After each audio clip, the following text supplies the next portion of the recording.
যদি ফারুক হোসেন এত শক্তিশালী হয়ে থাকে কেন আজকে চিকিৎসার জন্য যেখানে সেখানে আনাচে কানাচে ঘুরে বেড়ায়?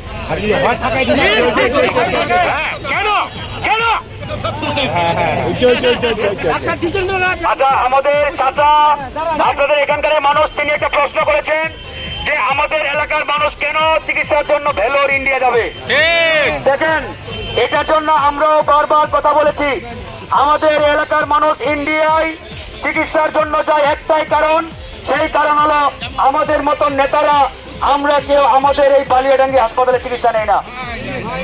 নেতার অসুখ হয় চলে যায় সিঙ্গাপুর, মালয়েশিয়া, আমেরিকা। নেতার বউয়ের সমস্যা পাঠাই দেয় আমেরিকা। নেতার ছেলের কাশি হয়েছে সামান্য, তাকে সিঙ্গাপুর পাঠাই দেয়।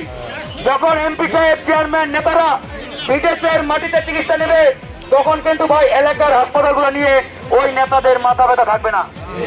আজকে যদি আইন থাকতো প্রত্যেকটা নেতা স্থানীয় হাসপাতালে চিকিৎসা নেবে তাহলে দেখতেন এই বালিয়াডাঙ্গি হাসপাতাল চকচক করতো। ঠিক না?